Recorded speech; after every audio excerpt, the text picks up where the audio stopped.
noches, bienvenidos a la mesa número 22 del Foro de México que Queremos. A nombre de la Asociación de Exalumnos del ITAM y de Club Piso 51 queremos agradecerle a este excelente panel que hoy nos honra con su presencia, que nos acompañe, que nos brinde su tiempo y sus reflexiones que, como ustedes saben, quedarán finalmente impresas en una publicación precisamente llamada El México que Queremos, en este esfuerzo de casi un año por hacernos esta pregunta de qué es lo que queremos y cómo lograrlo, ¿no?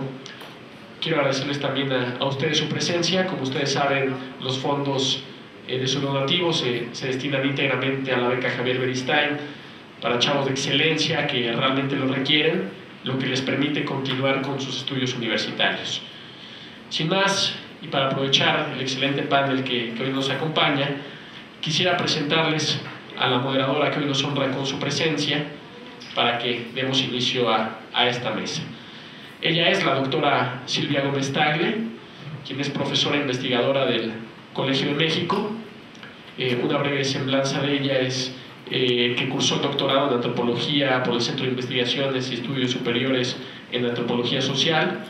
Realizó estudios de posgrado en Antropología Política en la Facultad de Antropología de la Universidad de Cambridge, Inglaterra. Como lo mencioné, es profesora investigadora del Centro de Estudios Sociológicos del Colegio de México, nivel 4. Es investigadora nacional del Sistema Nacional de Investigadores, nivel 3.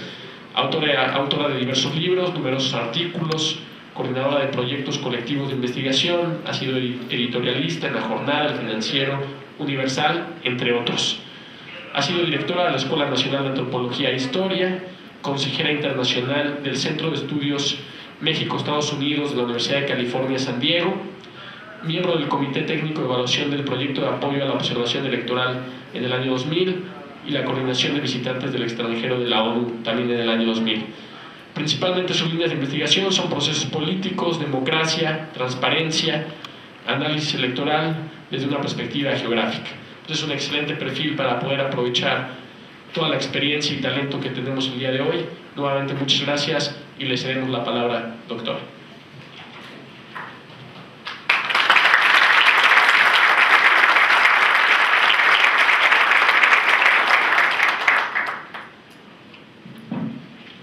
Pues muchas gracias a ustedes por la invitación, a los organizadores y además pues a los que nos acompañan como ponentes, que en realidad nos ofrecen una gama muy amplia de experiencias y de puntos de vista sobre este tema que nos convoca el día de hoy, el futuro de la democracia en México. Yo solamente quisiera decir, como para abrir la discusión, que pensemos que estamos frente a una gran paradoja. Yo creo que hay muchos rasgos, muchos datos que nos permiten afirmar que está mal.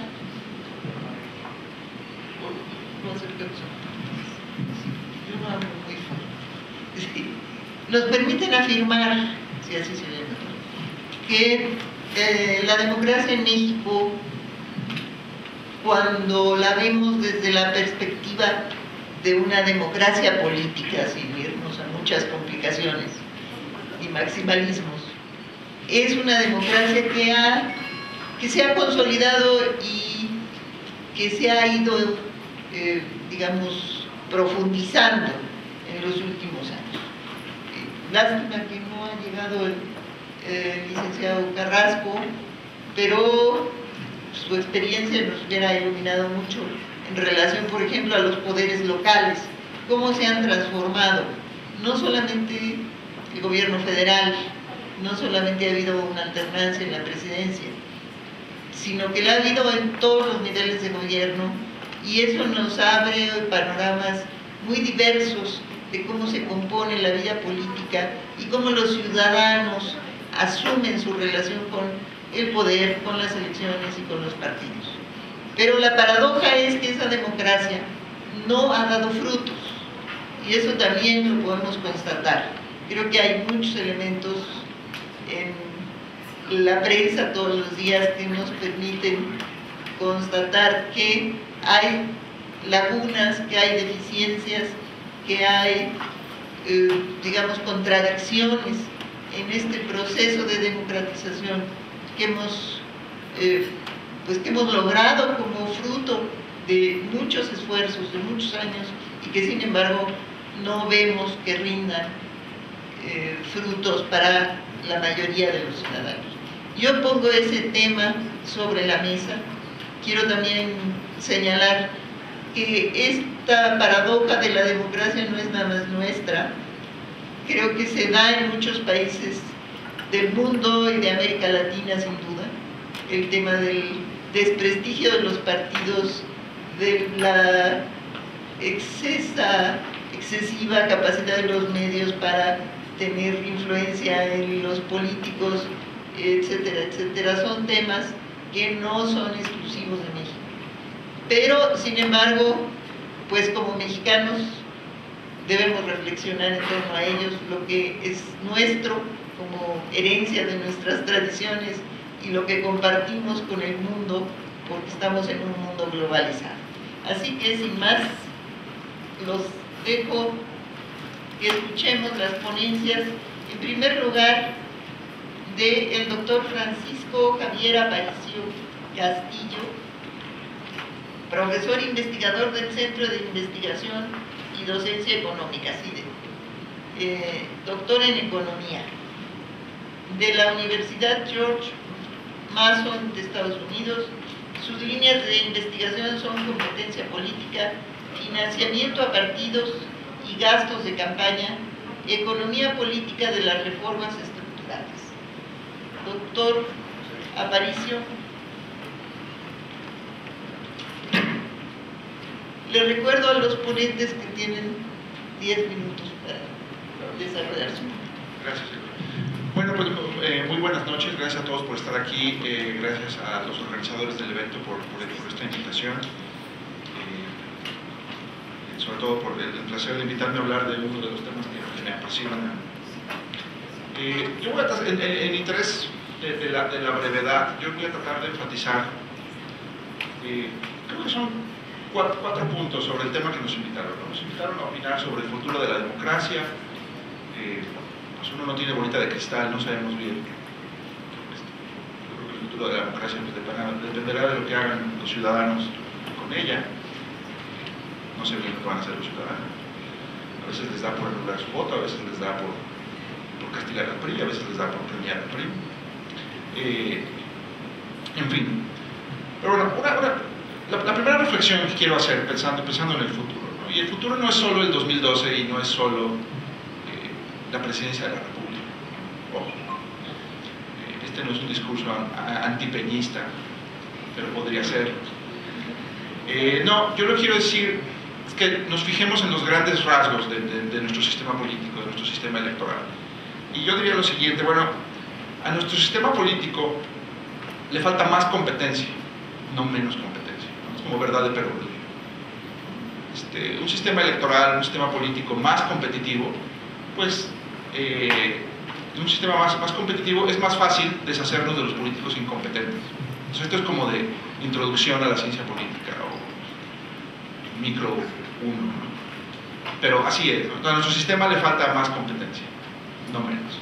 Y a nuestro sistema también le falta mejores incentivos, ¿verdad? Mejores incentivos para nuestros políticos. Y esto está combinado de algún modo, ¿no? Lo decía la doctora Domestac en un momento. Los mexicanos tenemos desilusión frente a nuestra democracia porque pues de un tiempo a esta parte ya tenemos elecciones competitivas, competidas, más o menos confiables, pero pues sigue habiendo baches en las calles, y se va la luz y no hay agua. Como que las políticas públicas no han cambiado mucho, a pesar con alternancia, sin alternancia, con más partidos, con menos partidos. Entonces ahí algo pasa, ¿no? Yo diría, bueno, a lo mejor ya tenemos algo más o menos competitivo, pero estos señores que están gobernando o representándonos no están haciendo su chamba, no han de tener los incentivos adecuados. Esa es como mi primera idea general. Pero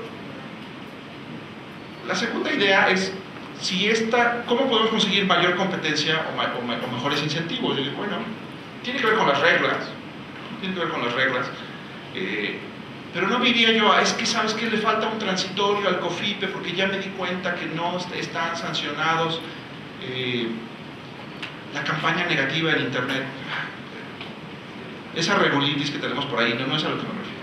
Me refiero a las reglas generales, ¿no? Las reglas de acceso a la competencia política, ¿no? Las reglas que te permiten permanecer como representante, las reglas que te permiten criticar a un mal gobernante. Entonces, a lo mejor tengo en mente que hay una serie de reglas que no tenemos, que están en la mayoría de las democracias consolidadas, reglas que están incluso en países menos desarrollados que el nuestro, democracias más bananeras que la nuestra, y que tienen mejores reglas. Yo creo que mejores reglas son necesarias, posiblemente no sean suficientes, pero sí las necesitamos, ¿no? Entonces, a nuestro sistema político yo creo que le hace falta reelección, antes que cualquier otra cosa. Nos hace falta una mayor apertura en nuestro sistema político. A lo mejor las candidaturas independientes ayudarían, a lo mejor no ayudarían, pero son una barrera a la entrada que habría que quitar. Nos hace falta mayor información sobre el desempeño de nuestros gobernantes y una mayor posibilidad de criticarlos. Serían tres cosas básicas, ¿no? No voy a meterme mucho a la organización del Congreso y la capacidad, no sé, la negociación ejecutivo-legislativo, no. Vamos a hablar simplemente de competitividad e incentivos. Ahora, hoy en día se está discutiendo esta historia de la reforma política o lo que queda de la reforma política y a ver si el respetable legislativo la quiere aprobar o no. Pero ojo, muchas veces cuando hablamos de la transición democrática en México decimos es que nuestra transición ha sido a través de elecciones, ha sido una transición gradual, mira, tenemos el IFE, tenemos el financiamiento público a los partidos, mira cuántas cosas bonitas hemos conseguido con nuestro marco regulatorio, que había un PRI monolítico y ahora hay algunos partidos ahí medio oligopólicos. Yo creo que en un primer momento estas reformas electorales sí nos produjeron mejores elecciones, ¿no? O elecciones más competitivas, pero también creo que de un tiempo a esta parte creo que vamos como en reversa. Creo que las reglas con las que vamos a enfrentar la elección del 2012 no necesariamente nos van a producir una elección tan competida como la del 2006. A lo mejor sí, yo diría, ojalá sí. Pero hay varias razones por las cuales podríamos pensar que no. Entonces pensemos, claro, los votantes querríamos el sistema electoral más competitivo, los mejores incentivos para los políticos. El problema es que los políticos no tienen muchos incentivos para producir reglas que produzcan competitividad. Un empresario no quiere mucha competencia. Un político tampoco quiere mucha competencia. Curiosamente, una diferencia es que el político sí puede escribir las reglas de su competencia. Ustedes dirán, en México también los empresarios escriben sus reglas. No es tan fácil. Yo les quiero proponer la idea de que las reglas electorales y el funcionamiento de los actores que administran y vigilan nuestra elección no necesariamente están alineados para producir una elección más competitiva en el 2012. Cosas que me preocupan. Sí, la prohibición a las campañas negativas me preocupa, ¿no? Me preocupa que no pueden proponerse nuevos partidos políticos hasta el 2015. Me preocupa que a lo mejor hay candidaturas independientes, pero no sabemos si ahorita, si en 3 años, con qué reglas, ¿no? Me preocupa que el Instituto Federal Electoral le falten 3 de sus miembros y no pasa nada, ¿no? O sea, recuerden, si en el 2006, a todo lo pasado, el 2006 se decía que el pecado original del IFE era que en el 2003 tenía el beso de la muerte, de que no tenían el voto del PRD de los consejeros. Bueno, ¿y qué es lo que tenemos ahorita? Es el 2011 y el Instituto Federal está incompleto. ¿Eso es una autoridad confiable o no? ¿Es culpa de los consejeros del IFE? No, es culpa de los políticos. Pero a la hora que esté la campaña en marcha, las culpas se las van a echar a las autoridades electorales.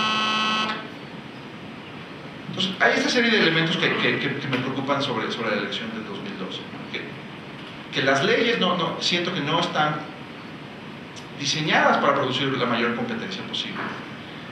Y que los implementadores de estas leyes y los vigilantes de estas leyes, como el Tribunal Electoral, están un poco confundidos en el marasmo, ¿no? Y yo no sé si este marasmo es intencional o accidental. Cuando digo intencional es, diseñamos reglas que parezcan reformas políticas de gran calado, pero que en realidad son mecanismos de protección para los partidos en el poder, ¿no? Eso sería una traba intencional. Mira, a la ciudadanía no le gustan las campañas negativas, vamos a prohibirlas. No, es que los beneficiarios del financiamiento público a partidos son las televisoras, vamos a prohibirle a las televisoras vender spots. Cuando ves las consecuencias de estas reglas, eso como que protege mucho a los políticos en el poder, ¿no? ¿Esto es un accidente del diseñador de reglas o nos están vendiendo una simulación, ¿no? Un gato por liebre? Yo creo que hay que tener cuidado con eso. De repente nos venden la historia de la reforma política como un mecanismo que puede ayudar a los ciudadanos, ¿no? Mira, aquí están las candidaturas independientes, y mira, vas a tener capacidad de iniciativa popular y a lo mejor va a haber un referéndum. ¿Y eso qué? ¿Eso me va a producir elecciones más competitivas? No lo sé, porque el detalle fino de estas reglas que se están proponiendo no está claro. Ahora, yo tengo ahí preocupaciones serias sobre lo que puede pasar. Ahora, esas son como el espacio del pesimismo. Ahora déjenme platicarles un poquito para terminar sobre las razones de mi optimismo. Yo tengo razones de cierto optimismo en la medida en que en el pasado, con peores reglas, la ciudadanía pudo producir alternancia. Se pudieron organizar partidos políticos de oposición. Digamos, tenemos una historia política que nos habla que de vez en cuando los ciudadanos son capaces de organizarse y sacar a un mal partido político del poder, ¿no? Producir alternancia. Tenemos evidencia de eso. Ahora, ¿eso va a ser suficiente en el 2012? ¿Lo vamos a observar en el 2012? ¿Sí o no? Si gana el PRI en el 2012, ¿qué es eso? ¿Es una regresión democrática? ¿O es los votantes se cansaron del PAN y ahora quieren el PRI? Yo no tendría problema con más alternancia y no menos alternancia. Más alternancia me parece más competitivo. Pero les quiero dejar esta duda de ¿qué querría decir la alternancia en el 2012? ¿Querría decir vuelta a un sistema dominado por el PRI que ha construido un entramado institucional que le va a permitir permanecer en el poder otro buen rato? ¿O simplemente es una vuelta de péndulo en el que, bueno, pues ya el PAN tuvo sus 12 años de gobierno, una que otra gubernatura, y pues bueno, de repente le toca al PRI y en 6 o en 12 años le tocará perder al PRI? Yo no estoy tan seguro si las reglas que tenemos nos están produciendo eso. Pero sí, como nota de optimismo, diría, bueno, los ciudadanos siguen teniendo el poder del sufragio, ¿no? Es cosa de que nos mantengamos, yo diría, concentrados en cuál es el objetivo, ¿no? El objetivo es darle una buena batalla a los malos políticos, ¿no? Criticarlos hasta donde se pueda. No estoy hablando solamente de nuevo de la elección presidencial, pensemos en los legisladores, en los senadores, en los gobiernos locales, ¿no? Tenemos que castigar más a nuestros representantes políticos, ¿no? ¿Cómo lo podemos hacer? ¿Qué le duele más a un político? ¿Si le anulamos el voto o si votamos por la segunda opción que está por ahí en las encuestas? Yo creo que le duele más que le votes por la oposición a que le anules tu voto, por ejemplo. Le duele si le hacemos campaña negra a los políticos en las redes sociales, y en la calle y en los cafés. Yo creo que sí les debe afectar de algún modo, pues hay que hacerlo, aunque se enoje el espíritu del profite, ¿no? Pero cuidado, yo creo que los espacios de crítica, de competitividad, de presiones a los políticos, como que se nos están cerrando si no ponemos suficiente atención. Yo simplemente espero que en el 2012 podamos, por lo menos algunos candidatos sientan que tienen un poco de escrutinio ciudadano como lo han sentido en el pasado. Muchas gracias.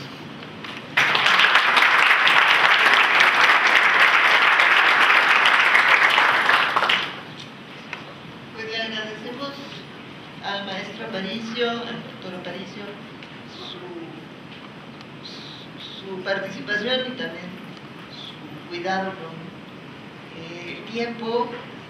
Yo creo que después tendremos espacio para debatir y muchas cosas que debatir, efectivamente. En la segunda presentación será del maestro Eduardo Bojorges López, director de Transparencia Mexicana. Estudió Ciencia Política y Administración Pública en la Universidad Nacional Autónoma de México y maestría en estudios del desarrollo en la Universidad de Cambridge, Inglaterra. También es director ejecutivo de la Fundación Este País. Muchas gracias, doctora, y muy buenas noches a todos. Son muchos los retos para quienes participamos en este espacio. El primero es el tremendo título que tiene, bueno, también el frío. El cuarto reto que iba a plantear, vi que pasaba por ahí una pashmina. Estoy a punto de robársela, doctora.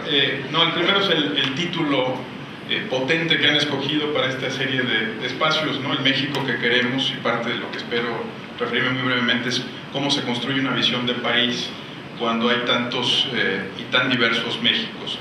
El segundo asunto, naturalmente, es el tiempo. Sería irresponsable que lo que diga en los próximos 9 minutos y 30 segundos pues, tenga la calidad de quienes, además, con mucho más talento, oficio y experiencia, están también en el panel. Voy a tratar sencillamente no voy a llegar a los 140 caracteres, pero sí de poner algunos puntos sobre las IES.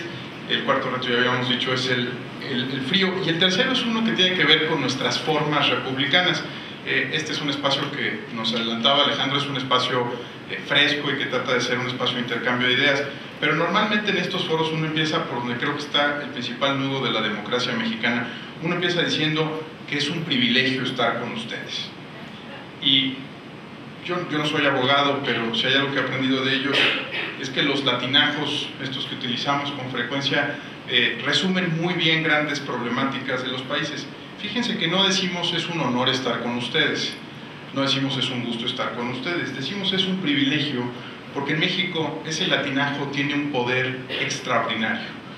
Privilegio, que me corrijan, seguramente aquí hay más de un buen abogado, privilegio es un latinajo que significa esencialmente el derecho de uno, ¿no? Prius legis, el derecho de uno. Y si hay algo que a los mexicanos nos ha fascinado históricamente es construir un país de privilegios. Un país donde las reglas del juego funcionen para todos, pero no para mí. Un país donde yo tenga el Twitter, el celular, el BBM o cualquier otro instrumento que me permita, por ejemplo, hace unos segundos en el radio, un investigador del INCO venía diciendo que a él le trataron de cerrar un negocio y que habló a las altas esferas del gobierno de la ciudad, habló con una asesora del jefe de gobierno, porque él tiene sus redes muy arriba, para que le corrigieran el problema. Un investigador del INCO pública y abiertamente diciendo en un programa de radio que él lo que le gusta no es la ley, sino el privilegio, la ley de uno, la ley que solo funciona para mí. Yo diría que si hay un reto que puede sintetizar todos los retos para la democracia participativa, representativa, para la democracia mexicana, es deshacernos de un país de privilegios y empezar a construir uno de leyes. Cada vez que los investigadores, amigos, analistas, activistas, marchantes en las marchas de los domingos o las de los jueves, todos plantean con claridad que quieren algo, supongo que lo que están planteando públicamente es que se suspenda ese sistema de excepciones que tanto daño le ha hecho al país. El hecho de que yo no me pueda retirar, yo me dedico como profesional independiente a ejercer la ciudadanía de tiempo completo, el hecho de que yo no me pueda retirar como se retiró mi padre, que fue servidor público en el Instituto Mexicano del Seguro Social toda su carrera pública, con tan poquitos años de servicio entregado y de reservas financieras para el país, bueno, pues habla de que hay dos modelos de retiro en México, ¿no? Y muchos más si uno empieza a escudriñar.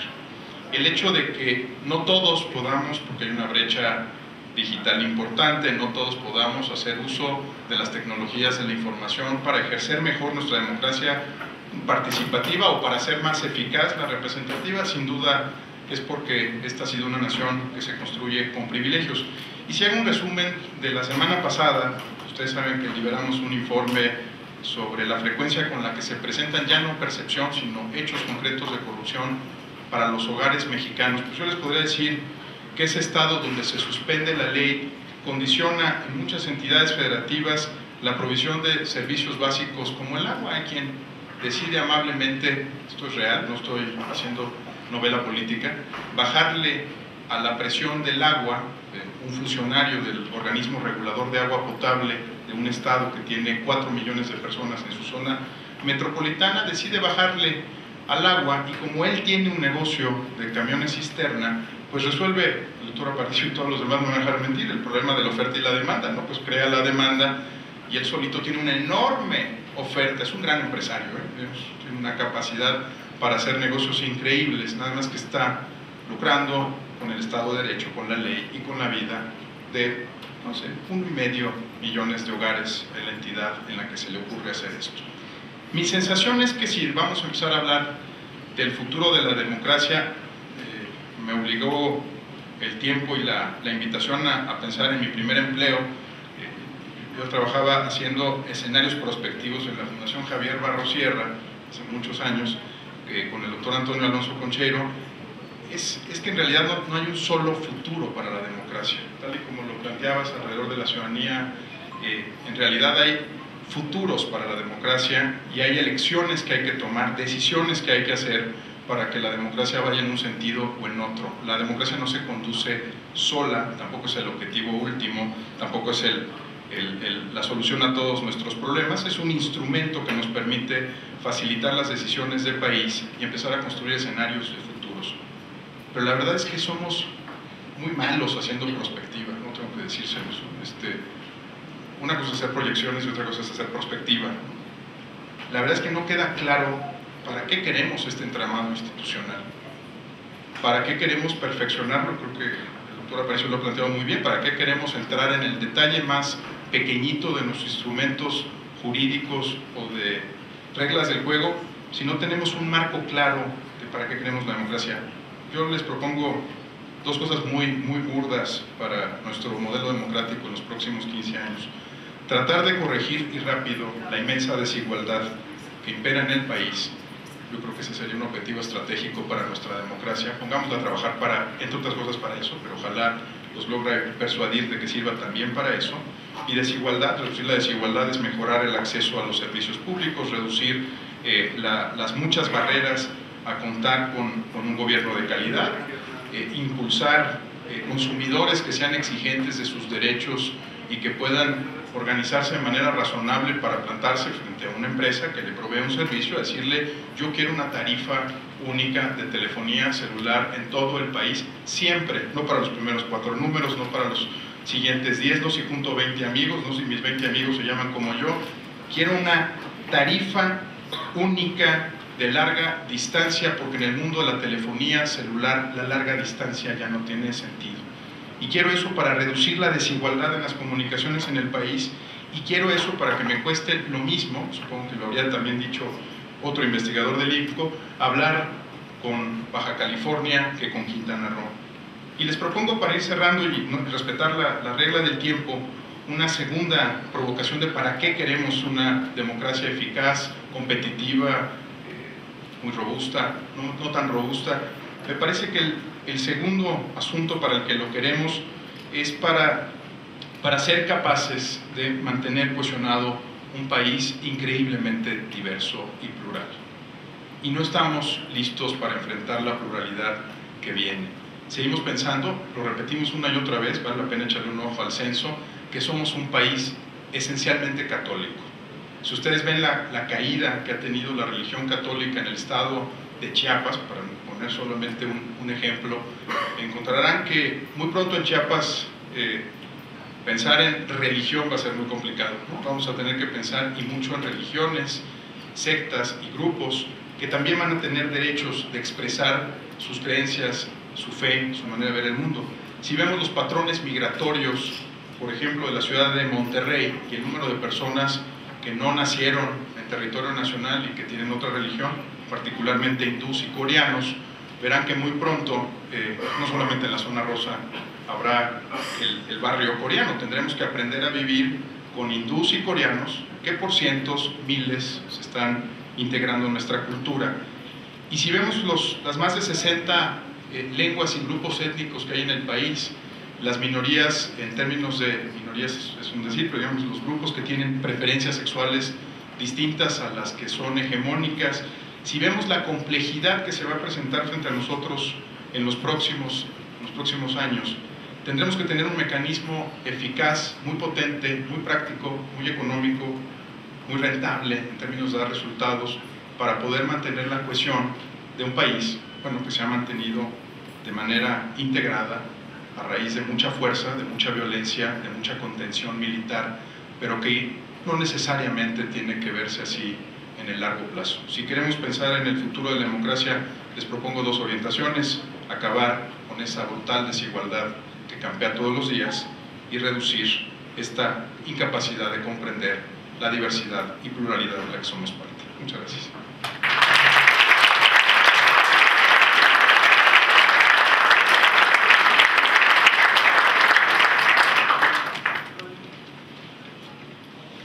Muchas gracias al maestro Borges. Pues ahora estará con nosotros la doctora Denise Dresser Guerra, profesora investigadora del Instituto Tecnológico Autónomo de México y periodista especializada, y licenciatura en Relaciones Internacionales en el Colegio de México y doctorado en Ciencia Política en la Universidad de Princeton, reconocida internacionalmente por su labor como investigadora, ponente y escritora. Con nosotros, Denise.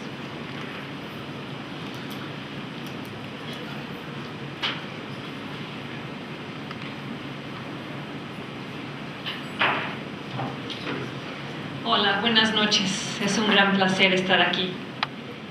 Quisiera preguntarles, para empezar, por favor, alcen la mano los que sepan aquí quién es su diputado.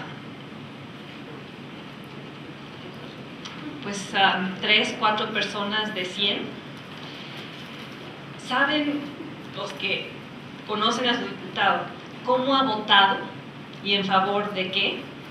¿Cuántas veces ha visitado su distrito y hablado con sus habitantes? ¿Saben con qué presupuesto cuenta? ¿Cómo lo ha gastado? ¿Saben cuántas veces ha viajado y a dónde? ¿Saben qué propuestas defiende y cuáles critica? ¿Saben qué iniciativas legislativas ha presentado? ¿Saben cómo ha gastado el dinero público que ustedes le entregaron a través de sus impuestos? Pues, como ya lo constatamos, casi nadie sabe eso. Y yo quisiera sugerir por qué. El sistema político electoral que tenemos desde hace una década no fue construido para representar a personas como ustedes y como yo.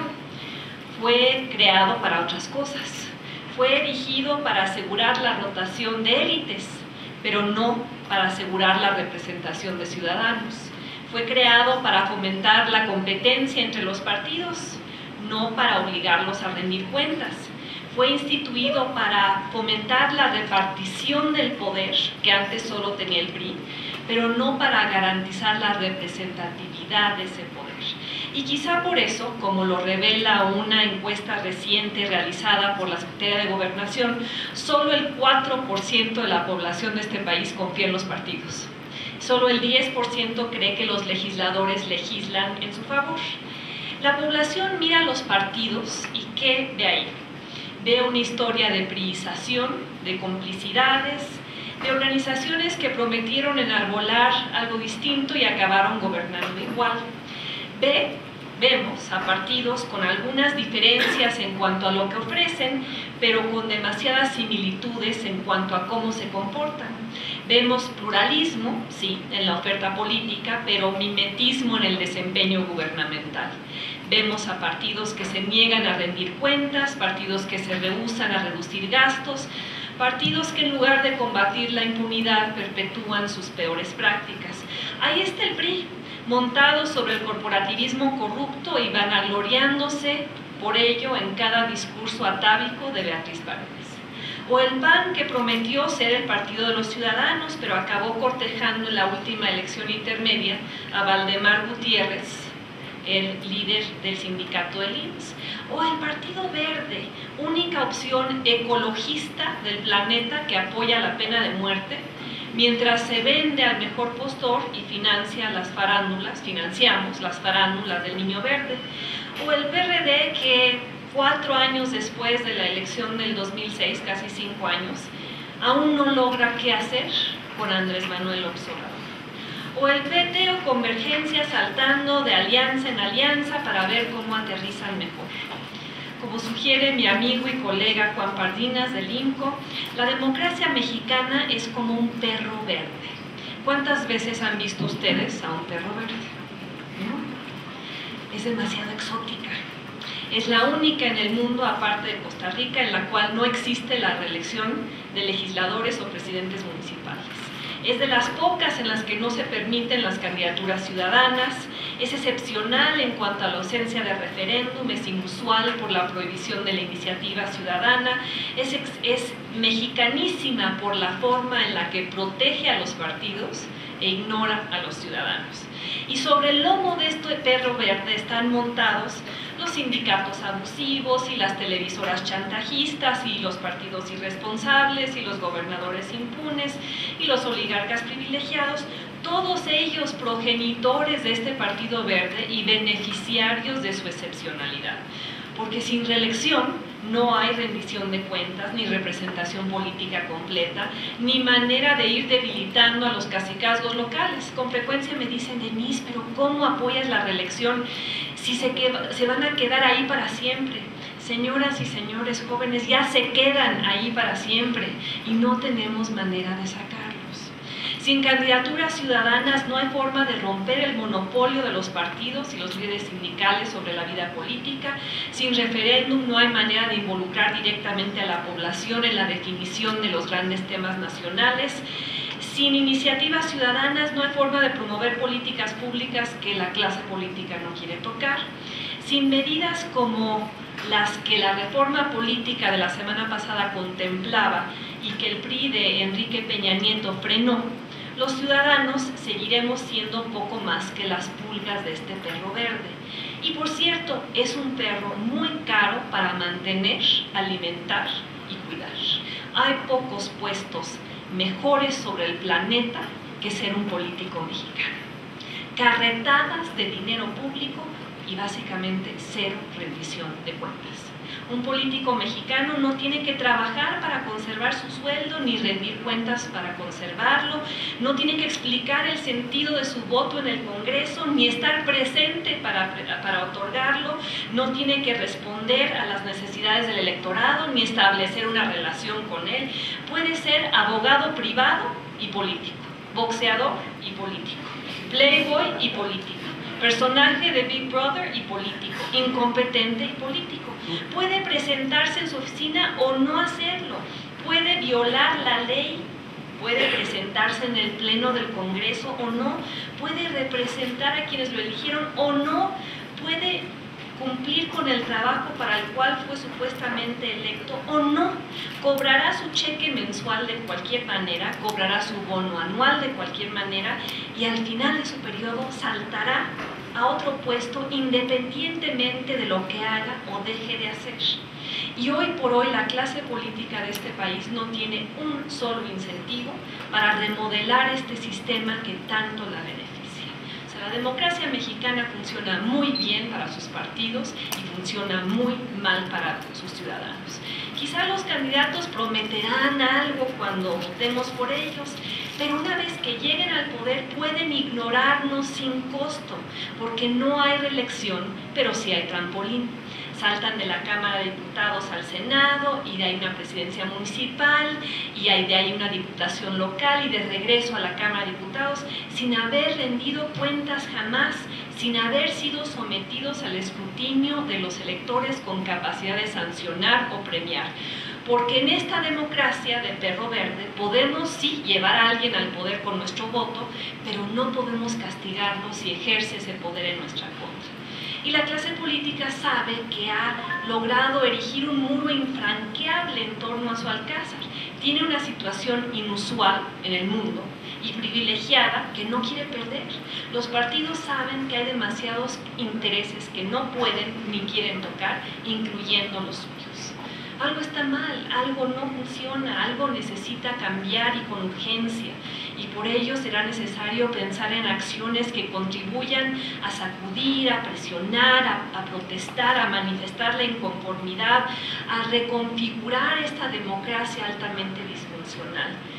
Por ello habrá que proponer medidas que combatan la inercia y, como lo decía mi colega, generen incentivos para mejorar la representación, porque el voto por sí mismo ya ha demostrado ser insuficiente, la competencia entre partidos ha demostrado ser insuficiente, la alternancia entre una opción ideológica u otra ha demostrado ser insuficiente para crear una democracia funcional.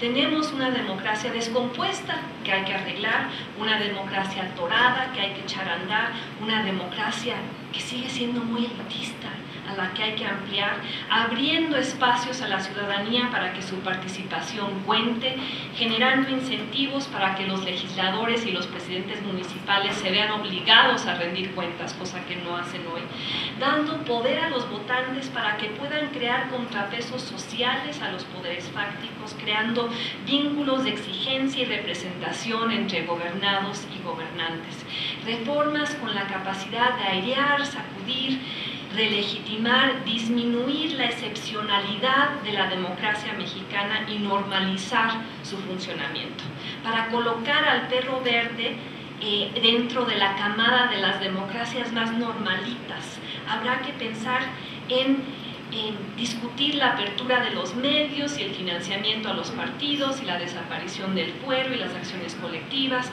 y el fortalecimiento de los órganos autónomos y todo aquello que le dé a los mexicanos la capacidad de proteger sus derechos, todo aquello que obligue a los partidos a ceder su poder, todo aquello que refresque la representación política y domestique a ese perro verde. Porque hoy esa democracia de perro verde produce ciudadanos, pero solo de nombre, que no cuentan en realidad con canales eficaces de participación e influencia más allá del voto. Podemos sí tachar una boleta electoral, pero no podemos remover a un gobernador corrupto.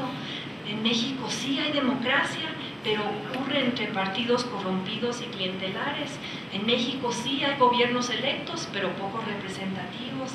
En México sí hay ciudadanos, pero pocos que saben serlo cabalmente. Los buenos gobiernos se construyen a base de buenos ciudadanos. Siempre digo que en México hay una doble ausencia, falta buen gobierno y falta buena sociedad. Pues ha llegado el momento de ser buena sociedad, porque ¿qué pasa con nosotros? Cada 6 años México busca un Cid campeador. Cada 6 años México busca un político capaz de redimir al país y salvarlo de sí mismo. Los mexicanos le gritaron a Vicente Fox aquí en el Ángel de la Independencia: no nos falles, y se sorprendieron cuando eso ocurrió. Y por eso ha llegado el momento de reconocer que no hay salvadores, que no hay redentores, que solo hay ciudadanos con una obligación compartida. Decirnos a nosotros mismos que México cambia, sí, pero muy lentamente debido a la complicidad de sus habitantes. El ciudadano favorito de las autoridades del gobierno de México es el idiota, o el que anuncia con fatuidad: yo no me meto en la política. Así describe Fernando Savater a los desatendidos, a los que dejan las decisiones primordiales de su país en manos de otros, a los que reclaman privilegios y beneficios y protecciones por parte del Estado, pero no participan o exigen eficacia. Y el Estado mexicano, solo parcialmente democrático, vive feliz, atendiendo las necesidades de los mexicanos a los que trata como súbditos o clientes en vez de ciudadanos, a quienes mediante segundos pisos y dádivas diarias y piscinas instaladas sobre el Paseo de la Reforma han vuelto a los mexicanos adictos al populismo, adictos a pensar que el mejor político es el que más obra pública construye, el que más sacos de cemento regala, el que más subsidios garantiza, el que mejores promesas hace, adictos a la simplificación de la complejidad mediante la cual un partido ofrece vales para medicinas, la eliminación de la tenencia unos días antes del proceso electoral, el dinero en efectivo entregado en el camino a la urna, la disminución del IVA, los subsidios a la gasolina. Desde la fundación del PRI, el populismo siempre ha estado con nosotros, pero sigue en boga hoy en día. Y como señala Savater en su diccionario del ciudadano sin miedo a saber, en México el vicio del populismo va acompañado del vicio del paternalismo, el vicio de los gobiernos y las autoridades públicas empeñadas en salvar a los ciudadanos del peligro que representan para sí mismos. Los políticos mexicanos de todas las estirpes se ofrecen solícitamente para dispensar a los ciudadanos de la pesada carga de su autonomía. Su lema es: confía en mí y yo te daré lo que quieres. Un desfile multimillonario para festejar el bicentenario, ahí está. Una pista de hielo en el Zócalo, ahí tiene. Una pena de muerte para los secuestradores, el Partido Verde ofrece la iniciativa. Un hombre con pantalones, capaz de imponer cambios aunque sea de forma autoritaria. Ahí viene Carlos Salinas otra vez apoyando al copete electrónico. Una popular actriz de telenovelas, pues aparece en cada spot de Peña Nieto. México carga con uno de los peores peligros de la democracia, una casta de especialistas en mandar que se convierten en eternos candidatos. En cada elección asistimos y contribuimos al reciclaje de pillos.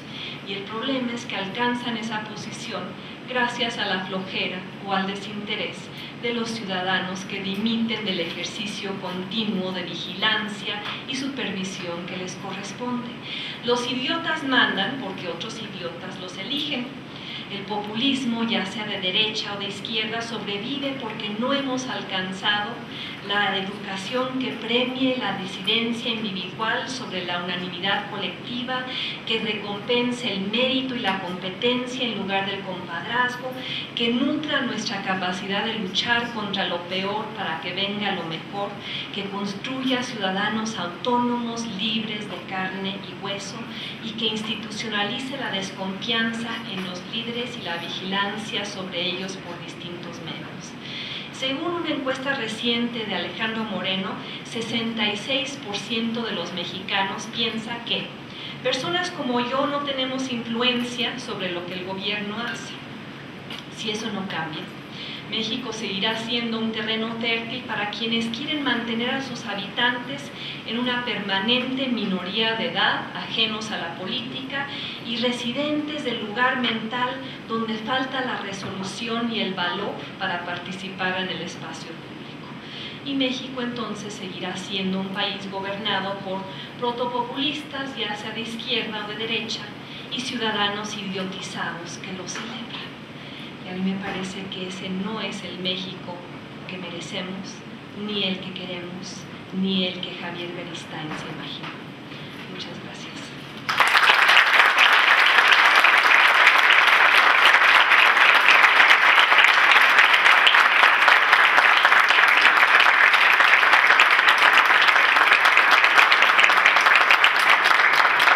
Y les pido una enorme disculpa porque me voy a tener que retirar.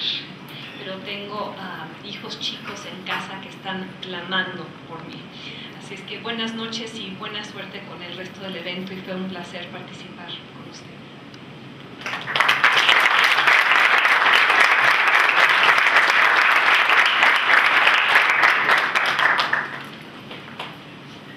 Bueno, pues lamentamos que Denise no nos acompañe y entendemos las razones pues muy profundas que a uno lo llevan a compartir la vida profesional con la vida familiar. A continuación nos acompañará el maestro José Luis Vargas Valdés, titular de la Fiscalía Especializada para Delitos Electorales de la PGR, maestro en Derecho Público por la Universidad Pompeu Fabra de Barcelona, España, y licenciado en Derecho por el Instituto Tecnológico Autónomo de México. Ha sido académico y se ha desempeñado como asesor jurídico del consejero presidente del IFE y del Instituto Electoral del Distrito Federal. Maestro Vargas, pues esperamos su participación.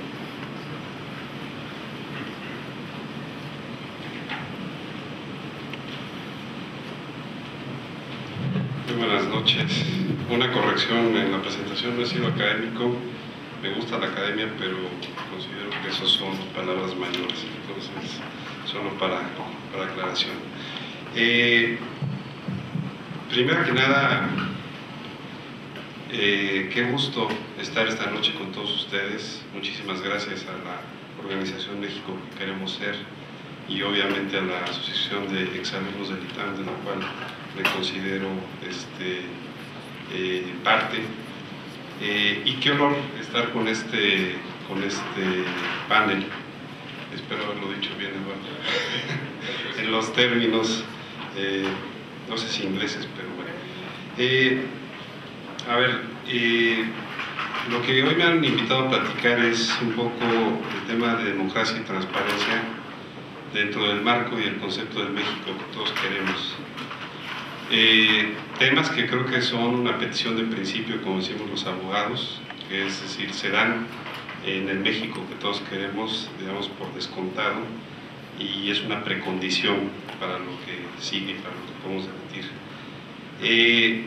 Al mismo tiempo también creo que hoy voy a tratar de conformar el ala optimista de la noche, y espero no caer ni en lo ingenuo, y les voy a dar algunas razones que considero que creo que no está todo tan mal como, pues en fin, como todos de entrada hoy traemos una sensación de que así es.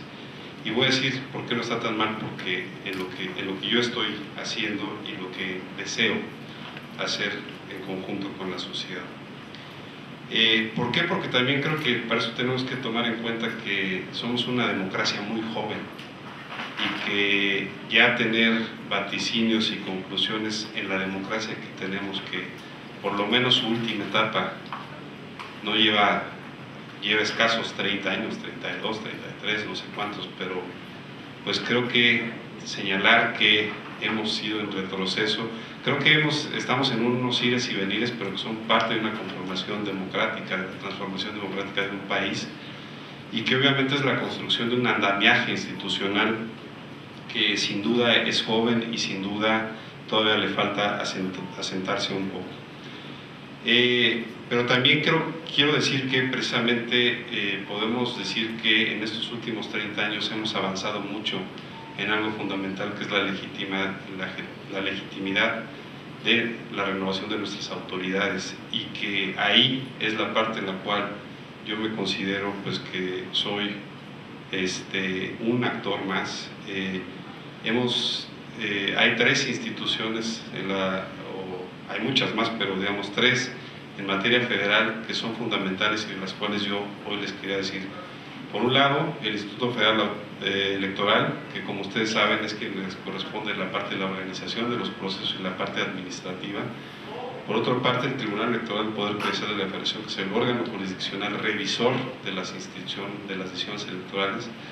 Y el tercer pilar lo constituye la representación, la institución que yo represento con mucho honor, que es la Fiscalía Especializada en Delitos Electorales, que es la autoridad de procuración de justicia en materia electoral.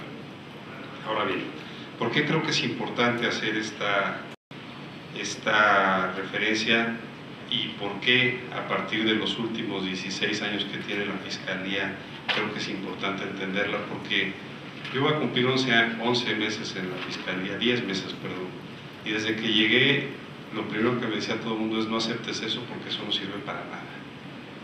Y entonces, ante ese cuestionamiento, ante ese prejuicio que existía, y además te puedes meter en un problema de cara al 2012, porque vas a quedar mal con todo el mundo. Bueno, ante ese prejuicio, creo que lo principal que hay que entender es que cuando a alguien se le invita a una responsabilidad de esta naturaleza y se fijan en las cualidades que uno puede tener como profesionista y como persona, creo que, como les digo, tiene que considerarse como un honor de Estado que alguien nos hace. Segunda, creo que nos están ofreciendo una oportunidad única de cambiar las cosas y de ver verdaderamente qué es lo que no ha funcionado, por qué no ha funcionado y qué podemos hacer para hacer esa transformación que se requiere. Y tercera, lo que yo creo y que creo que no debe considerarse como un lugar común, es un honor de servir a nuestro país. Y creo que en las condiciones, en la situación que nos encontramos, tenemos que ir juntando de uno en uno de funcionarios que se crean su trabajo, que se crean lo que verdaderamente hacen todos los días. ¿Por qué? Porque también lo digo, es decir, el mundo en el cual nos movemos, si de hacer dinero se tratara, pues hay otros espacios que lo permiten mucho más. Si de trabajar menos horas se tratara, también hay otros espacios que así lo permiten. Pero bueno, dicho esto, permítanme decirles, hablando un poco del aspecto de la transparencia y obviamente de cómo cambiamos esa imagen que en mi caso, y siendo parte de la Procuraduría General de la República, nos corresponde asumir, que es la imagen de los ministerios públicos, la imagen de la opacidad, la imagen de la discrecionalidad de los ministerios públicos. Y en efecto aquí con lo que nos encontramos es que con que si bien hay instancias y normas que velan por la transparencia de la función ministerial de procuración de justicia, como puede ser obviamente la Contraloría, las visitadurías que existen dentro de las propias procuradurías que analizan los casos para determinar si hubo o no desviación, y igualmente el control parlamentario, como puede ser la Cámara de Diputados y la Cámara de Senadores, que ambos tienen unas instancias específicas. Y aquí hago una alusión y hago una cuestión que acabo de vivir recientemente en el Congreso, es también quién controla a los controladores, es decir, quién le pide cuentas a los legisladores, quién le pide cuentas a los tribunales. Y aquí creo que a veces hay un tratamiento injusto hacia las autoridades, es decir, que muchas sí estamos constantemente rindiendo cuentas, a lo mejor no las suficientes, y esa es parte del andamiaje que creo que tenemos que seguir construyendo.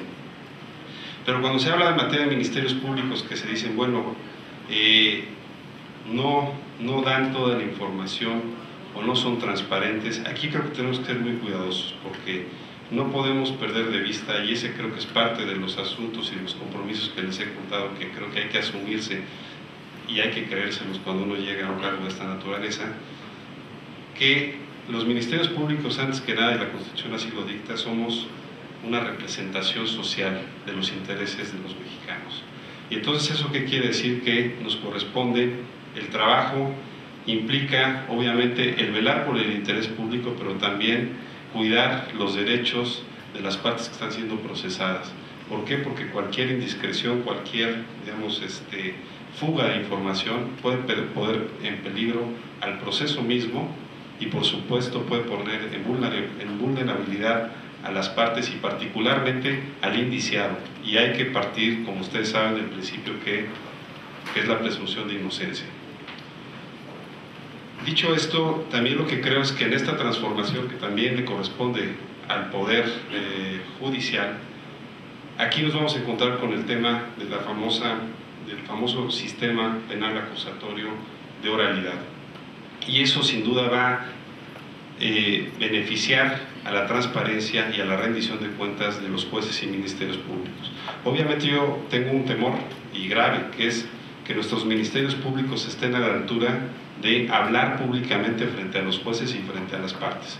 Y ahí creo que vamos a tener, ahora sí que, hacer esfuerzos muy grandes, porque en efecto tenemos un problema de oralidad en este país, es decir, no nos enseñan desde la primaria a articular ideas con lenguaje, y lo que tenemos pues es precisamente el famoso verbo de cantinflear, pues en efecto hasta incluso los ministerios públicos y jueces cantinflean.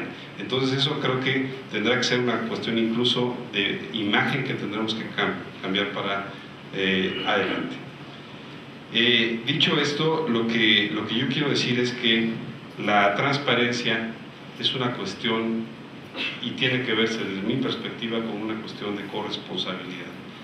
Como les digo, desde la Fiscalía estamos haciendo un trabajo encomiable por hacer una reforma legal que implique, obviamente, asumir mayores cuestiones que tienen que ver con esa índole, pero también en la cual se está sugiriendo y se está obligando a que también otros actores acepten o se lleven esa obligación que también les corresponde. Por ponerles un ejemplo, uno de los delitos que hoy se persigue a nivel federal es pues el uso de programas sociales, el uso de recursos públicos destinados de manera ilícita a campañas electorales, es decir, un uso patrimonialista de los funcionarios públicos que ejercen recursos públicos para fines partidistas. Y me parece muy bien. Y también hay otras sanciones que penan a los partidos políticos por ejercer recursos que no reportan y que vienen recursos normalmente de distintas fuentes, pero que no están en su sistema de financiamiento.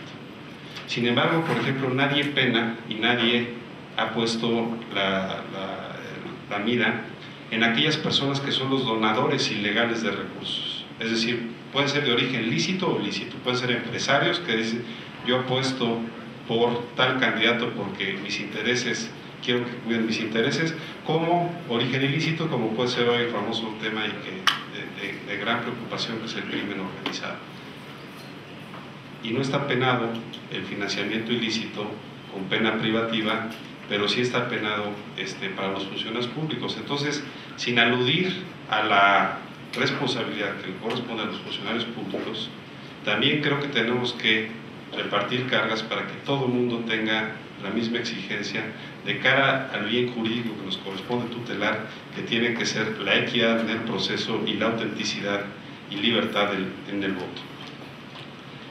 Dicho esto, yo termino y me gustaría terminar con señalarles el viernes pasado el señor Presidente de la República, en un evento en el Foro Banamex, donde reunió a todos los delegados del país, dio una instrucción en la cual, y retomo la plática con lo que inicié, en la cual nos instruyó a todos los funcionarios públicos transformar a las instituciones para servir mejor a los mexicanos, a pesar de los costos y riesgos que eso nos conlleva. Yo les digo hoy que yo acepto ese compromiso, y lo acepté desde el primer día que acepté la titularidad de la FEPADE, porque creo que para este tipo de retos hay que tener vocación de servicio y vocación de servir, y no de servirse. Y seguramente ustedes han de decir: bueno, esto lo he oído muchas veces. Hay que tener el valor que, si, como les dije, tenemos esta oportunidad, trabajar en pro y hacer lo que nos corresponde, simplemente porque tenemos la oportunidad de servir. Si los funcionarios no nos creemos esto que les estoy diciendo, ahora sí que, como dijo el señor Alejandro Martí, mejor que renuncie. Y si no le apostamos a ese cambio, que creo que es una cuestión de todos, y aquí, por cierto, déjenme mencionarles también a los partidos políticos como entidades de interés público, que frente a temas tan delicados como, por ejemplo, el crimen organizado y la infiltración en los procesos electorales, nadie ha levantado todavía la mano para decir: yo acepto controles de confianza, yo acepto controles patrimoniales a mis candidatos y a mis precandidatos, para garantizarle a la ciudadanía que no estamos nosotros involucrados con esos problemas. Es un problema que a la sociedad afecta, es un problema que al gobierno federal le corresponde trabajar, que el señor Presidente de la República ha dado instrucciones estrictas de cerrar todas las frentes para atacar ese problema, pero que tampoco, y no se puede ver así, como un problema exclusivo del gobierno federal o como un problema que inició el gobierno de la República. Dicho esto, yo concluyo diciendo: el México que todos queremos es una corresponsabilidad de todos los mexicanos y de todos sus actores políticos. Muchas gracias.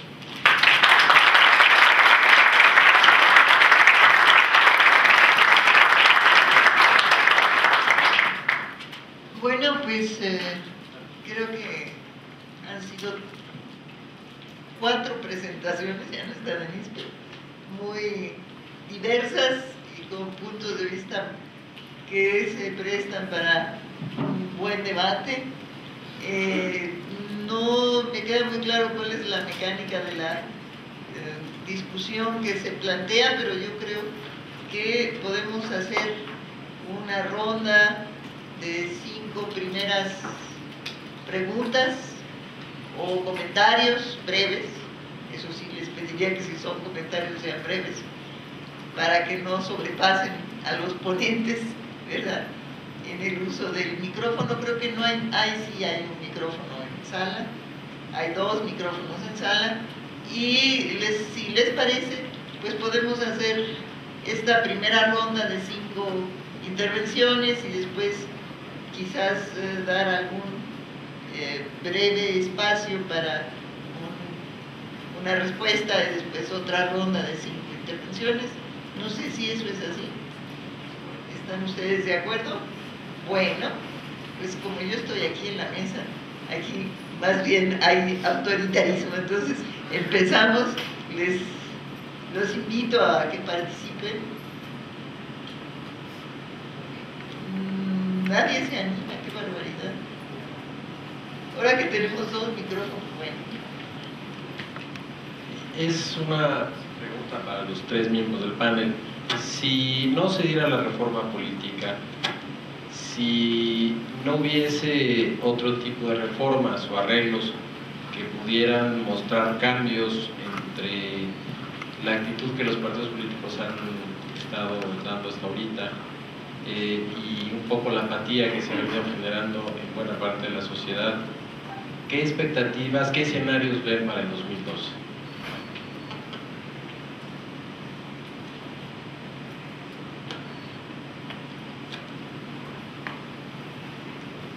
¿Alguna otra? Bueno, dentro de las participaciones que se dieron, se hablaba precisamente de lo que son las dos de las situaciones que se podrían esperar, que es el abatimiento a la pobreza y la aceptación de la pluralidad. Sin embargo, me parecen efectos, valdría bien la pena ahondar un poco en el tema con respecto de cuáles serían las causas. Si bien estamos avanzando en materia democrática, el gran problema es que los efectos en la ciudadanía no se logran ver. Hay indicadores internacionales, por ejemplo el de corrupción y la educación, que nos están dejando como país en los últimos lugares. Si estas mejoras en la democracia no se representan, no impactan en ese tipo de indicadores, en mejores condiciones de vida, ¿cuál sería la finalidad de seguir avanzando en materia democrática si no hay una forma de poder concretar esos resultados en bienestar de la ciudadanía?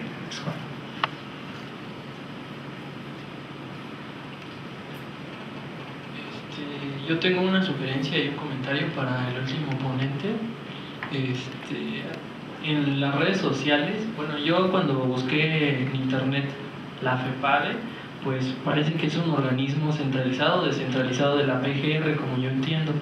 Entonces, no tiene pensado en este caso uno de los dirigentes de esta institución entrar al terreno de las redes sociales. ¿Por qué? Porque yo recuerdo hace más o menos como unas 2 semanas circuló por Twitter un documento. Ustedes deberían de corroborar si es cierto o no, ya que hablaban del financiamiento de campañas con recursos públicos del sindicato de trabajadores de Nezahualcóyotl, del estado, convocando en una circular a todos los trabajadores que estaban sindicalizados a un evento de Miguel Ávila y que iban a pasar lista. Entonces yo en ese instante dije, pues sería bueno que la FEPADE tuviera, por ejemplo, un contacto vía Twitter para hacer esto más directo, ¿no? Y reportar estas anomalías que ya empiezan, sobre todo ahora que hay elección en el Estado de México. Y como por ejemplo, no sé si sea lo mismo, pero yo tengo por ejemplo un conocido que su vecino se cuelga del diablito de al lado, va y por Twitter contacta a la CFE y le dan todo el contacto para resolver el problema. No sé si la FEPADE tenga la posibilidad de tomar en cuenta esta sugerencia para monitorear, en este caso con ayuda de las redes sociales, el Estado de México, por ejemplo, que ahora es la elección de presente. Nada más, gracias. Bueno, buenas tardes, soy Rayo Angulo, y mi pregunta básicamente, yo creo que sí es un país de privilegios, pero es un país donde todos quieren tener privilegios, y sin embargo lo que prevalece es la impunidad. Lo que estaba hablando Denise ahorita, de todo lo que hacían, puede ser un diputado y puede ser cualquiera. Lo que prevalece es la impunidad ante todos estos privilegios de las élites, ¿no? De quien sea, de los legisladores, de quien sea. Este país es un país de privilegios e impunidad. Y a partir de ahí, todo el mundo puede hacer lo que sea. Las leyes no van a servir así, y no sirven. Entonces, cuestión también cultural.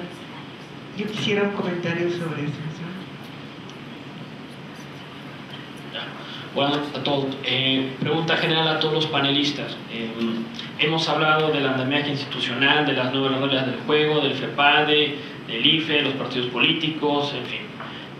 Sin embargo, todos los panelistas sí han expuesto de que, bueno, las prácticas de los partidos políticos, de los actores políticos, los han uniformizado, los han hecho entes homogéneos.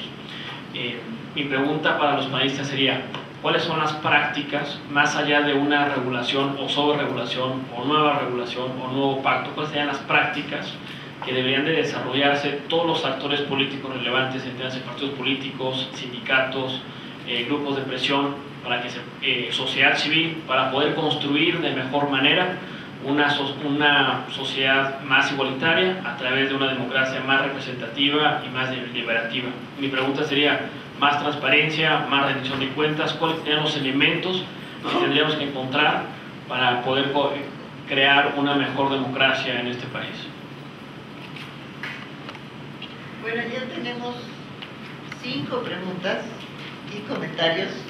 Creo que es una gama ya bastante amplia y que de opiniones y de puntos de vista, y que en principio se dirige a todos los panelistas.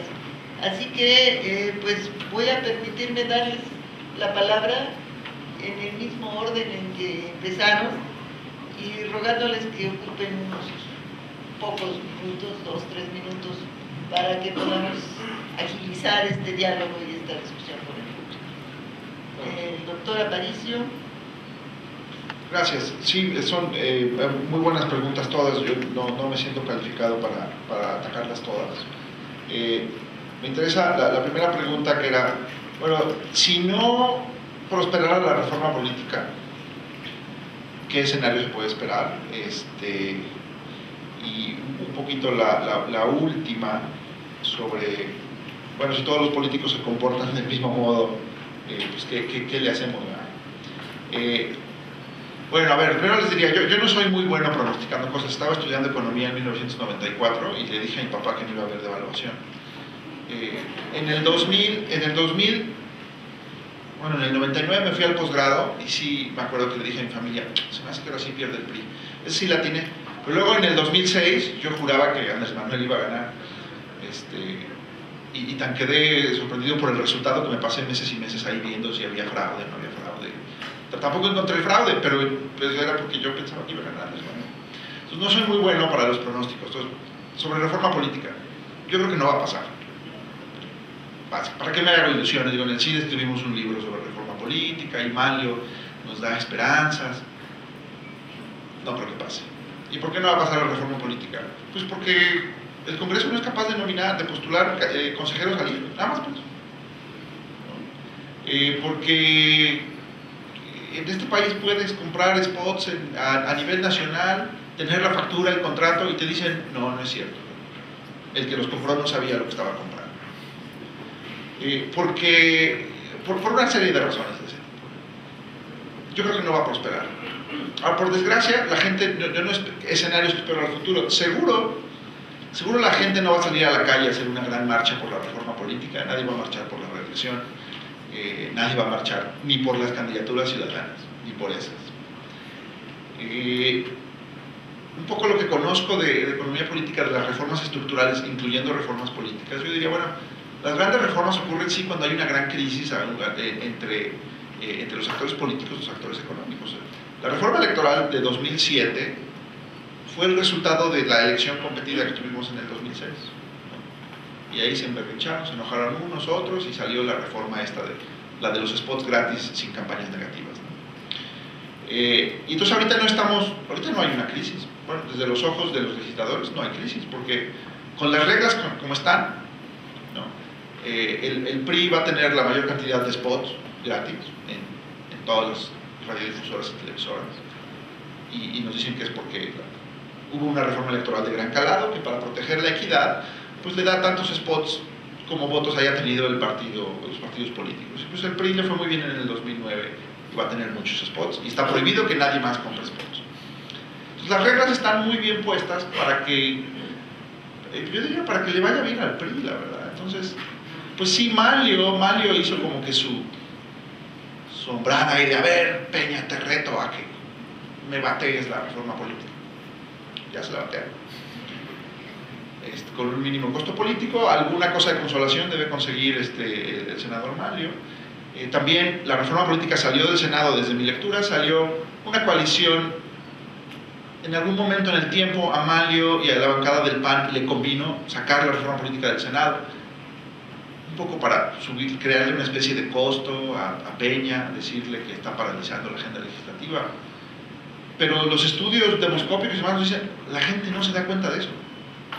No va a ser un tema en la elección del 2012. Entonces, el PRI puede llegar tranquilo al 2012 sin la reforma política. Entonces, ¿qué va a pasar? Yo creo que sí está en manos de los ciudadanos, no sé. Sí estoy ahí como preocupado.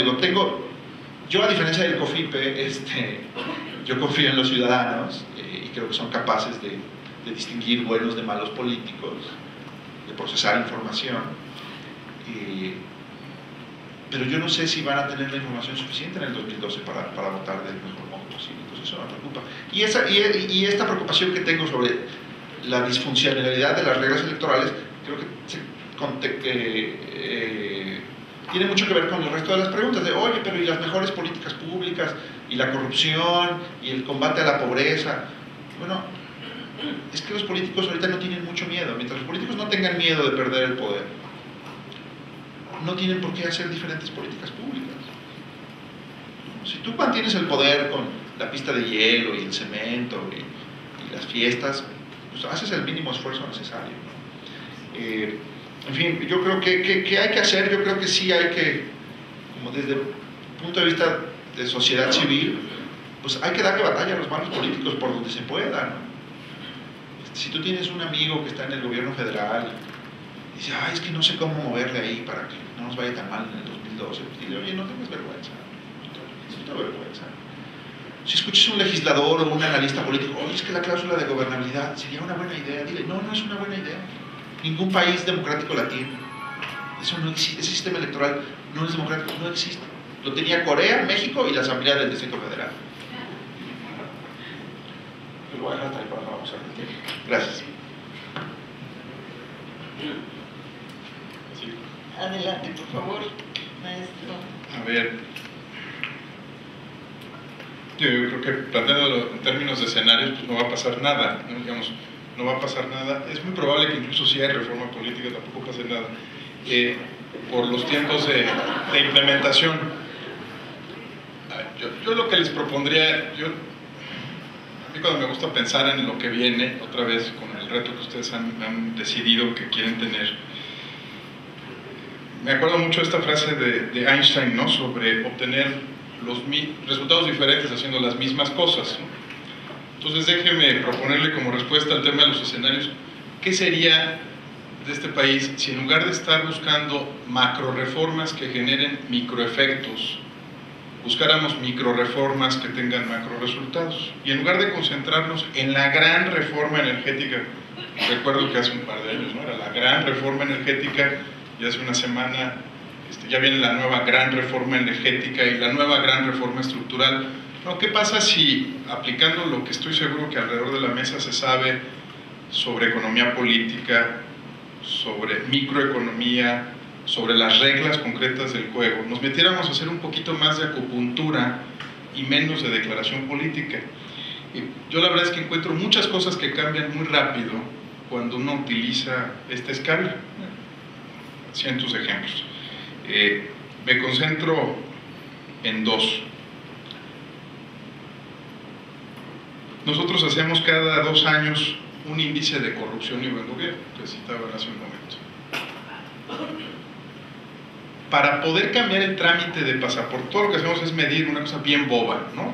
Vamos con los hogares y le preguntamos a los hogares, oiga, ¿usted sacó su pasaporte el año pasado? ¿Sí o no? Sí. Para sacarlo, ¿tuvo que pagar o no tuvo que pagar una mordida? Sí, fíjese que pagué una mordida. ¿Cuánto pagó? Pues pagué 200 pesos. Sumamos los 25 millones de hogares del país y llegamos a una conclusión sistémica. Pero para cambiar el pasaporte, el trámite del pasaporte, se tiene que cambiar la licitación, todo el sistema de operación. Para esa cosa que es tan chiquita, se tiene que hacer toda una reingeniería de un proceso que es nacional. Ustedes no lo saben, es poco conocido, pero hay una empresa que provee el servicio para que se hagan los pasaportes. Esa empresa se licita. Tuvimos que hace algunos años deshacernos de una empresa que se llamaba De la Rue, que le daba un sobreprecio al gobierno mexicano de 40% por pasaporte, pues los vendía caros y además había sobornos. Se tiene que cambiar una serie de cosas para que haya esa micro reforma, pero esa micro reforma sí la percibe el público. Cada vez que ustedes van a sacar su pasaporte, se forman parte de su imagen del gobierno. Hay otra parte que tiene que ver con la política, los partidos, etc. Entonces yo diría que sin duda es muy importante la reforma política. A estas alturas del partido creo que no va a pasar gran cosa, incluso si se aprobara. Tal vez el tema de candidaturas independientes sería el más interesante y polémico, y creo que todos sabemos bien por qué. Pero creo que nos toca empezar a cambiar la lógica, ¿no? Cómo hacer menos cosas que tengan más efectos en lugar de cosas más aparatosas que tienen resultados como el de la reforma energética o cualquier otro que ustedes escojan de cambio estructural. Segundo asunto. Yo no escucho, de veras, yo no escucho mucho aquí, pero creo que hay más de lo que nos imaginamos, de una profunda creatividad ciudadana y de las organizaciones sociales. A lo mejor es porque yo me junto con ellos y son de mi pandilla, y los de mi pandilla sé que son a todo dar y me caen bien y tengo identidad y esprit de corp. Pero la verdad es que yo estoy sorprendido de lo que están haciendo muchas organizaciones ciudadanas en el tema educativo. De verdad están haciendo planteamientos bastante arriesgados, ya no genéricos, muy enfocados, por ejemplo, a las reformas que le dieron origen al Sindicato Nacional de Trabajadores de la Educación, al acuerdo que le dio origen, ya mucho más focalizados. Lo que no veo es ciudadanos que estén detrás de esos otros ciudadanos, digamos, que estén acompañando esos esfuerzos.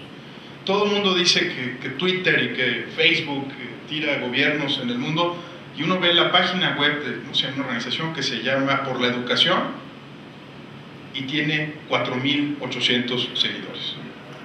70% de los mexicanos está satisfecho con el nivel de la calidad educativa que recibe. Entonces creo que a pesar de la creatividad ciudadana, tenemos que empezar a conectar al gran público con esos esfuerzos de creatividad social. Hay un montonal de talento, hay un montonal de creatividad, un montonal de capacidad, hay un montonal de gente formada que tiene iniciativas interesantes, pero que no logran romper ese techo de cristal de comunicarse con la opinión pública, porque la opinión pública está cómoda con lo que tiene, muy cómoda. Yo no puedo creer que después de ver todas las primeras planas de la evaluación de PISA de la OCDE, no haya una revuelta. O sea, yo no puedo creer que a uno le digan, estás reprobado, y no estás reprobado en la Sierra Negra de Puebla y en la Selva Lacandona, estás reprobado en la Colonia del Valle y en las Lomas, ¿no? Son los egresados de todas las escuelas los que están reprobados, y que no haya una revuelta, que yo no vaya con el director del Moro y le diga, oiga, ¿sabe qué? Mis hijos están reprobados por la OCDE, ¿no? Haga algo. Es increíble cómo está disociada una nueva capa de la sociedad creativa, provocativa, inteligente, que usa Twitter, que usa Facebook, que sabe organizarse, que tiene capacidad de organizar SMS con el gran público. El gran público, creo que Denise lo dijo muy claramente, el gran público es eso, es un gran público, nada más. Le gusta seguir las historias, pero no le gusta ser actor de ellas. Tercer asunto, muy rápidamente, el tema de la impunidad. Bueno, la impunidad es hermana gemela de la corrupción, ya se sabe, ¿no? Vive feliz y contenta con su hermana gemela. Y sí, no es que las leyes se cumplan en abstracto, es que las leyes sean un instrumento para algo muy simple. Voy a tratar de sintetizarlo. A mí me gusta decirlo así, no sé si sea la expresión correcta. Ahora sí José Luis me va a corregir porque él es el abogado y él sí sabe de esto, pero a ver, lo que tenemos que pasar, según yo, es de este discurso del Estado de Derecho al Estado de Derechos, digamos. Y parece que es solamente una S lo que cambia al final, pero es todo un enfoque de país. No se trata de poner a las leyes por encima de todos nosotros, se trata de poner a las leyes para construir nuestros derechos, para que sean esas leyes las que nos garanticen, todos ustedes los mencionaron, mínimos de calidad en los servicios públicos, en la telefonía, o sea, pues que las cosas funcionen. Nadie está pidiendo ser la potencia global en el siglo XXI, nada más que cuando uno agarre el celular, el 3G funcione, ¿no? Y no me depositen 40 pesos la próxima semana disculpándose porque los 8,000 que perdí, no se dieron. Uno nada más quiere eso, quiere llegar a la terminal 2, abrir la llave del agua en una terminal que costó 5,400 millones de pesos y que el agua salga, ¿no? Y que no haya un señor, perdónenme ustedes, dijeron que era un poco abierto el diálogo, voy a aprovecharme, que no haya un señor como en el Sanborns, ¿no? En la terminal del aeropuerto, pidiendo propina y limpiando cada vez que uno se acerca a este lugar. Eso no lo ve uno en un aeropuerto del siglo XXI, ¿no? Y nos costó como aeropuerto del siglo XXI. Costó exactamente lo mismo que el aeropuerto de Estambul y no funciona como el aeropuerto de Estambul. Entonces no estamos pidiendo, creo que eso es lo que a veces es el perfeccionamiento de nuestras reglas, incentivos y castigos en abstracto, ¿no? Los queremos para que haya cosas que funcionen, entre ellos el derecho a la salud, a la educación, la calidad educativa, que ustedes tengan los servicios públicos que se merecen o los que corresponden al pago de sus impuestos. Sí, yo también creo que no es un asunto de poner las leyes como tal, es poner a las leyes al servicio de la construcción de nuestros derechos. Y finalmente,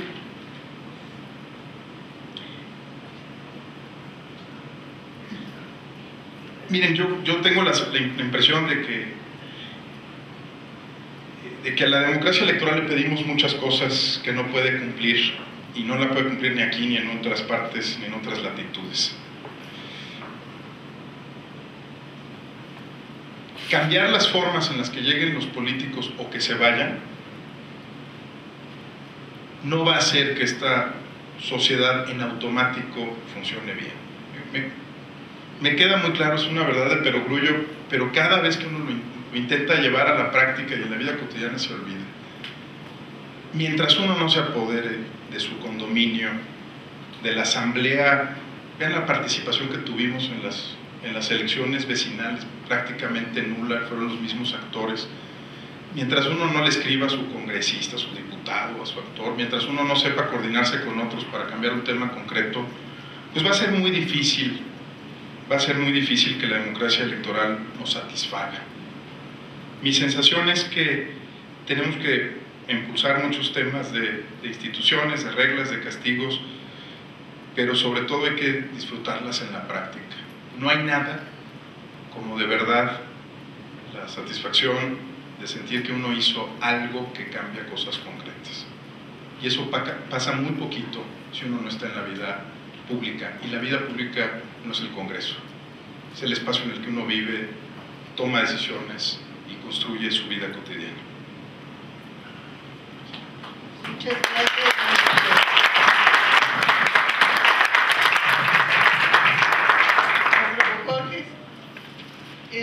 Bueno, pues ahora escucharemos al maestro José Luis Vargas Valdés.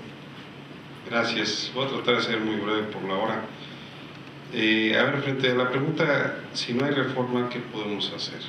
Miren, yo creo que siempre hay que moverse en dos ejes, uno en el que uno desearía y el que le gustaría estar, y otro en el que uno está. Y si uno trabaja en el que uno está, normalmente eso te ayuda a llegar al siguiente. Yo les voy a decir qué he hecho. Si en materia de la FEPADE, los 10 meses que llevo, empecé el primer día con una agenda. ¿Por qué? Porque tenía menos de 2 años para transformar una institución que lleva 16 años pues abandonada, y lo digo así porque así la encontré, así empezamos a trabajar. Obviamente el plano de lo que me gustaría ya se los puse a los legisladores, digamos, ya lo tienen los legisladores, que es una reforma al Código Penal Federal en materia de delitos electorales. Déjenme les cuento simplemente que esa reforma transitó por la Cámara de Diputados y por la Cámara de Senadores, pero se quedó en la Cámara de Diputados, igual que muchas otras iniciativas, atorada. El último día de sesiones de la Cámara de Diputados estaba enlistada en 4º punto de la orden del día. Tenía todos los votos de la comisión a la cual fue turnada, que fue la Comisión de Justicia, de todos los partidos políticos, tenía el consentimiento de todos los líderes de las fracciones parlamentarias de la Cámara de Diputados, y un tema antes de que fuera discutida y votada la iniciativa, un grupo pequeño que no era el grupo oficial del Partido Revolucionario Institucional decidió bajar la iniciativa, violando todas las leyes internas de la Cámara de Diputados. ¿Por qué? Porque había una instrucción de que de temas electorales, aunque esto fuera penal electoral, pero como decía electoral, la instrucción no se discute sobre el tema. Entonces, evidentemente estamos secuestrados, tenemos instituciones secuestradas, no sabemos por quién, unos dicen que son unos, otros dicen que son otros, pero tenemos instituciones secuestradas, eso es un hecho. Y las transformaciones, pues en eso, pues ahí se quedaron varias, ¿no? Yo ya no sé si va a llegar a pasar. ¿Qué podemos hacer o qué hemos hecho en el Inter? Bueno, para empezar, déjenme decirles que en esos 10 meses, y no es un informe de labores, pero hemos abatido en un 70% el rezago que había en la Fiscalía de asuntos relegados. Hemos detenido, parece poco, pero antes no había un solo detenido. Tenemos 3 personas ya, digamos, detenidas, enjuiciadas, y otras están en proceso, pero de esas 3, 2 son del partido en el gobierno. El que había una urgente necesidad de hacer con la Fiscalía era generar una agenda pública y posicionar a la Fiscalía. Es un tema que sin duda todavía nos queda mucho, pero que hay que hacer, hay que decir qué hace, y hay que invitar al ciudadano, que es lo ligo con una de las preguntas, que es a que presenten sus denuncias. Es decir, la ciudadanía es una cuestión que construimos todos, como bien lo dijo ahorita Eduardo. Y hay un tema que a todos nos enseñaron en la primera y se nos olvida, que es el civismo. Y nos pareció una materia aburrida y muy mal dada, por cierto, pero el civismo implica eso. El civismo lo que implica es que el Estado de Derecho, en el cual yo creo que tenemos que creer, o sea, y sí creo que no podemos decir que las leyes no sirven para nada en este país, porque eso puede ser que en la realidad sea correcto, pero no podemos tener esa visión de las cosas, porque el Estado de Derecho no lo construyen las autoridades o los jueces, lo construimos todos. Y parte fundamental de construir ese Estado de Derecho, y no es que digamos, no esté viendo los riesgos, pero consiste en el valor cívico del ciudadano de presentar sus denuncias.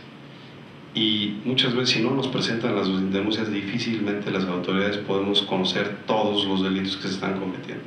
Ahora bien, presentar la denuncia, la autoridad tiene una absoluta responsabilidad, y eso es uno de los trabajos que estamos haciendo en la Fiscalía, de cuidar no solo a la víctima, a la que sufrió la agresión, sino también al denunciante. Y desafortunadamente en este país hemos vivido en una irresponsabilidad por parte del Ministerio Público, que al que pone en peor riesgo es al denunciante, y obviamente ese denunciante pues también tiene consideraciones personales y humanas que hacer. Entonces eso es algo que desde la Fiscalía, y contestando a la pregunta de Twitter, le hemos apostado a trabajar mucho en la denuncia ciudadana. ¿Cómo se logra la denuncia ciudadana? Pues muy fácil, es la capacidad de perseguir de oficio delitos. Y si alguien lo denuncia en una red social, para mí eso es suficiente para agarrar y simplemente empezar investigando y abrir un acta circunstanciada para investigar si hay o no delito que perseguir. Y luego, si logramos conseguir pruebas y más, bueno, pues eso irá fortaleciendo el caso hasta que exista un inculpado. Pero contestando a la pregunta, sí, tenemos los ojos en Twitter, tenemos una gente que está obviamente siguiendo las redes sociales. Todavía no tenemos, y obviamente esa es una de las deficiencias o debilidades que todavía no tenemos una estrategia clara de cómo manejar el Twitter o esas redes sociales. Y también creo que esas redes sociales hay que manejarlas con mucho cuidado. ¿Por qué? Porque es muy fácil, ahora sí, que cometer errores que pueden costar muy caro. Les cuento una anécdota. Hace poco, frente a un caso muy escandaloso, me habla un dirigente político y me dice: oye, tal cosa, está estos hechos, que tiene que ver con la elección del Estado de México, y yo le explico cómo por los elementos que estaba yo recibiendo no había una sola cuestión para decir que la FEPADE era competente y que había que ir a las autoridades locales, y de hecho que le estábamos ayudando para que las autoridades locales le hicieran caso. Y me dijo que sí, que muchas gracias, que tenía toda la razón. En cuanto colgamos a la hora o a las 2 horas, puso en Twitter: FEPADE no actúa. Entonces, bueno, digo, ¿de qué sirve explicarle? Y si me meto yo en esa contestación, pues entonces generamos un problema de algo que en efecto no tengo competencia, y entonces pues es una lucha perdida. Entonces creo que también esto de las redes sociales hay que manejarlo con una responsabilidad de Estado si estamos contestando como una autoridad. Finalmente, cuando nos preguntan si no se acaba la pobreza, ¿qué caso tiene la democracia? Es que yo les diría que yo creo que la democracia no es un ingrediente más. Yo creo que la democracia es el platillo, y que todo, hay una serie de ingredientes, como es, por ejemplo, el empleo, como es, por ejemplo, principalmente la educación, como es principalmente el Estado de Derecho, que hacen democracia. En un estudio que leí hace poco, señalaba un amigo mío académico, economista, que si en los próximos 10 años, como está el problema de la educación y el índice de pobreza y de desempleo, el 60% de los jóvenes no van a poder pasar de la secundaria. Y después de la secundaria se tendrán que ir a trabajar para sostener a su familia o para ayudar a eso.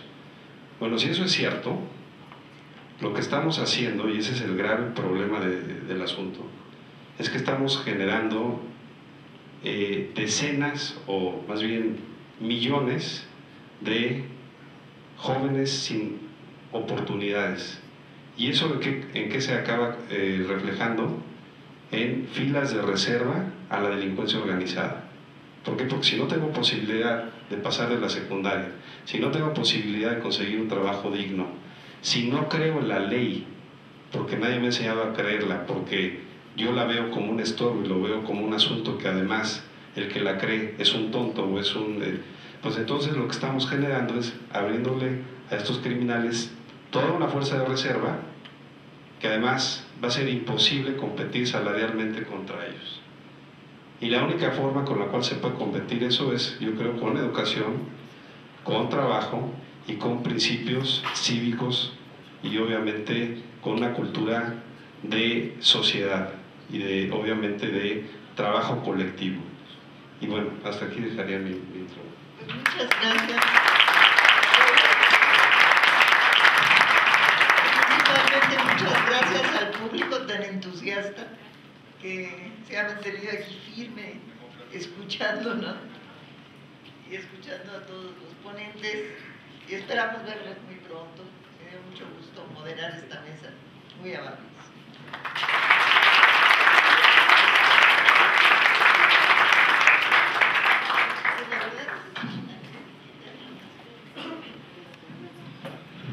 Nada más muy brevemente, antes de que se vayan, agradecer a nuestros ponentes, a nuestra moderadora por este panel, pues un panel de altura, como siempre aquí en Piso 51, María Elena, que siempre nos hace el gusto, nos honra con su presencia, y seguramente Javier Beristain también está presente con nosotros aquí.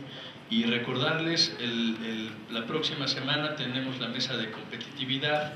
Están confirmados la doctora Gloria Grandolini, que es la directora del Banco Mundial para Latinoamérica, el doctor Elis Juan, el representante del BID en México, y el doctor Pedro Aspec, secretario de Hacienda, entre otras cosas. Ojalá nos puedan acompañar.